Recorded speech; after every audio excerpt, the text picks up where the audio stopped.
Hello everyone. भारतीय साक्ष्य अधिनियम BSA 2023 जो रिप्लेस किया गया इंडियन एविडेंस एक्ट 1872 पर, इससे संबंधित क्वेश्चन है। यहाँ पर जो आपको साक्षात है ये थोड़ा टाइपो मिस्टेक है, ठीक है। यह है आपका भारतीय साक्ष्य अधिनियम, राइट। साक्ष्य अधिनियम का क्वेश्चन है। आइए स्टार्ट करते हैं। एक फर्स्ट क्वेश्चन है, भारतीय साक्ष्य अधिनियम 2023 की प्रस्तावना के अनुसार अधिनियम का उद्देश्य क्या है। चार ऑप्शन है आपका A B C D। चार में से जो करेक्ट ऑप्शन है उसी को हम सिलेक्ट करेंगे, बाद में कि आप इसे रीड कर सकते हैं, आपके लिए अच्छा रहेगा। इसका जो करेक्ट आंसर है कि जब कभी भी हम भारतीय साक्ष्य अधिनियम 2023 की बात करती है तो ये लाना और उसका सिद्धांत जो था, उद्देश्य जो है इससे है कि सुनवाई जो हो वह निष्पक्ष हो और साक्ष्य को जो प्रस्तुत करे, एविडेंस को जो प्रस्तुत करे, वो कहीं ना कहीं निष्पक्ष सुनवाई में योगदान करे, ठीक है। तो करेक्ट आंसर जो है इसका यह है कि निष्पक्ष सुनवाई के लिए साक्ष्य के समान नियमों और सिद्धांतों को समेकित करना और प्रदान करना, ये दोनों जो है इसका उद्देश्य है। तो क्वेश्चन का आंसर जो है वो क्लियर है। नेक्स्ट क्वेश्चन को देखते हैं।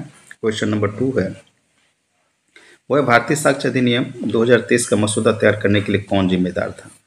बहुत ही अच्छा क्वेश्चन है कि यदि मैं भारतीय साक्ष्य अधिनियम की बात करूं, BSA 2023 की बात करूं, तो मसौदा जो भी उसमें मटेरियल पूरा तैयार किया गया वो तैयार करने के लिए जिम्मेदार कौन था। इसका करेक्ट ऑप्शन है कि संसदीय अस्थायी समिति, क्योंकि संसद में ही यह पास हुआ था और यही इसका करेक्ट आंसर है, राइट।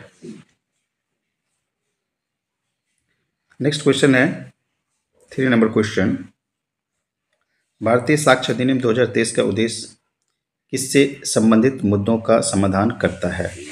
यदि भारतीय साक्ष्य अधिनियम 2023 की बात करें और उसके उद्देश्य किससे संबंधित मुद्दों का समाधान करता है, तो हम बोलेंगे कि यह एक्चुअली कानून को सरलीकरण भी बनाता है और उसके साथ साथ बात करें, यहाँ पर 4 ऑप्शन है, तो 4 ऑप्शन में जो करेक्ट ऑप्शन है यह हो गया आपका ये, और ये दोनों करता है।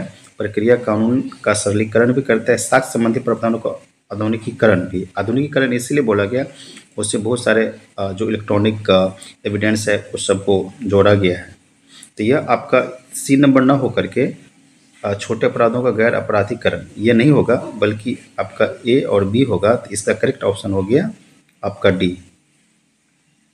करेक्ट ऑप्शन हो गया D, A और B दोनों।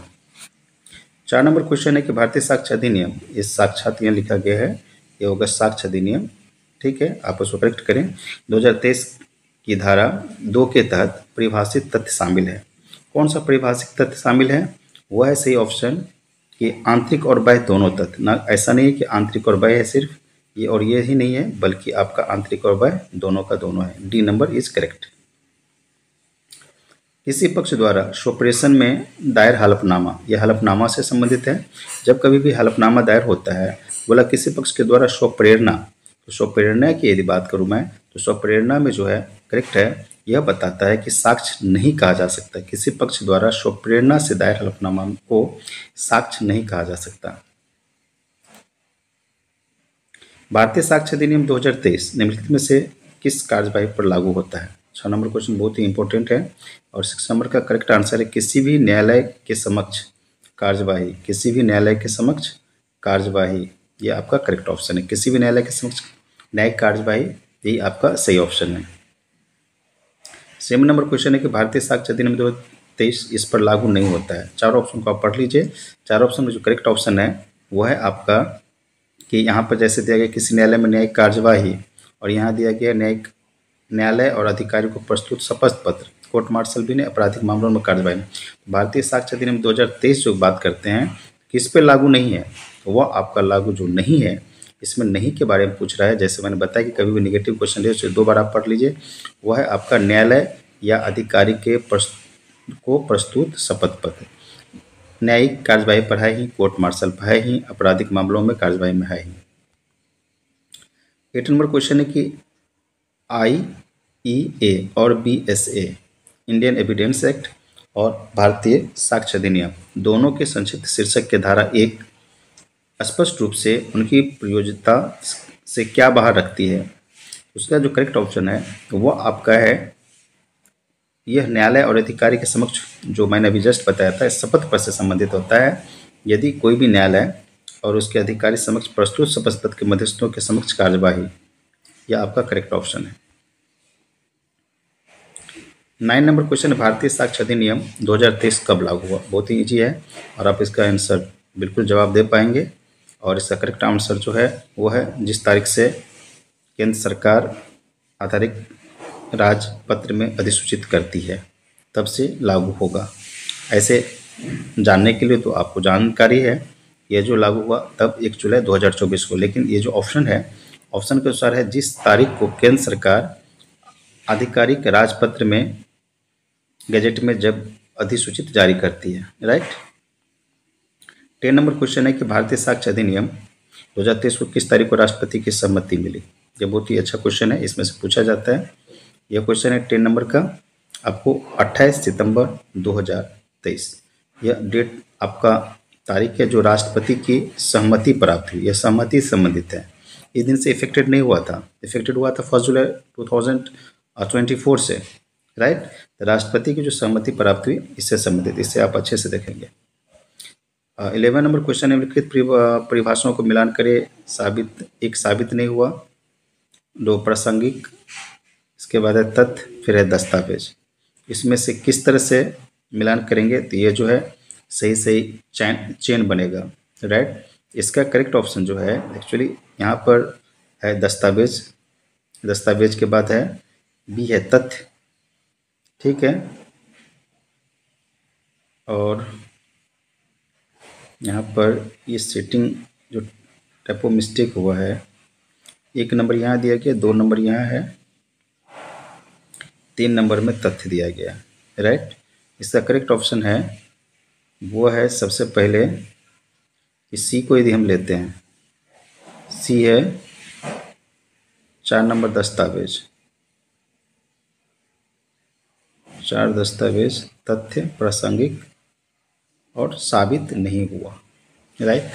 इसका जो करेक्ट ऑप्शन होगा वो होगा, ये आपका करेक्ट ऑप्शन मैं बता देता हूँ, करेक्ट ऑप्शन होगा आपका सी। करेक्ट ऑप्शन है सी कि 1 का सी, 1C, उसके बाद बी होगा तथ्य, तथ्य हुआ, प्रासंगिक हुआ, उसके बाद दस्तावेज है, साबित नहीं हुआ। यह है आपका इसका मैचिंग करना। मैचिंग में कुछ टाइपो है, मिस्टेक, टाइपो मिस्टेक है, लेकिन इसका जो ये बनेगा वो इसी तरह बनेगा। 12 नंबर क्वेश्चन है ऑन द स्क्रीन कि इस मामले में भारतीय न्यायालयों में रेस इफ्सा लोक्यूटूर वस्तु स्वयं बोलती है इस सिद्धांत को लागू किया जो निर्णायक प्रमाण के संबंध में BSA धारा 2(1)B यानी सेक्शन 2(1)B से संबंधित है के अनुरूप हो सकती है। इसके ऑप्शन को और भी देख लेते हैं। इसका करेक्ट ऑप्शन जो है वो है आपका किशोर सिंह बनाम राजस्थान, किशोर सिंह बनाम राजस्थान। भारतीय साक्ष्य अधिनियम 2023 के अंतर्गत निम्नलिखित में से किसी दस्तावेज की परिभाषा शामिल नहीं किया गया है।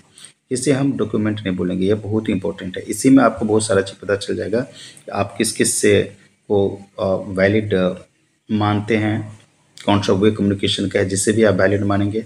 इसका करेक्ट आंसर है दस्तावेज में शामिल नहीं किया गया है वह बोले गए शब्द रिकॉर्ड नहीं किए गए, बोले गए शब्द रिकॉर्ड नहीं किए गए। यदि रिकॉर्डेड है तो इलेक्ट्रॉनिक वे में आपका तो चल जाएगा, यदि वॉइस रिकॉर्डेड नहीं है तो बोले गए शब्द रिकॉर्ड नहीं है तो वह नहीं होगा, बोले गए शब्द रिकॉर्ड नहीं है। तो भारतीय साक्ष्य अधिनियम 2023 के तहत निर्णायक प्रमाण शब्द का क्या अर्थ है?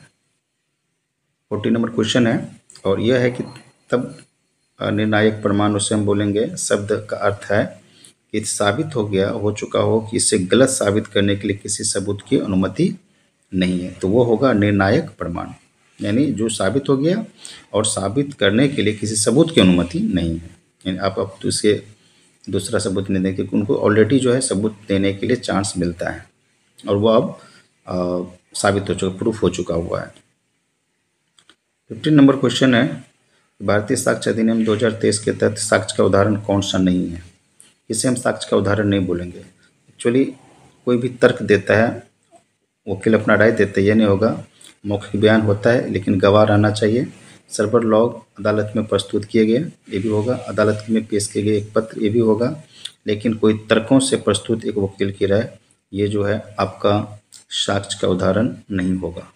राइट, बहुत इंपॉर्टेंट क्वेश्चन है, साक्ष्य का उदाहरण नहीं है। उम्मीद करता हूँ ये 15 क्वेश्चन आपके लिए बहुत ही महत्वपूर्ण होगा और अच्छे क्वेश्चन को कलेक्शन आया है। और भी आपको वीडियो मिलेगा और भी नेक्स्ट MCQ मिलेगा। तब तक के लिए थैंक यू सो मच। और यदि आप चैनल पर नए हैं तो चैनल को ज़रूर सब्सक्राइब कर लीजिए और अपने फ्रेंड के साथ शेयर भी कीजिए। Thank you so much.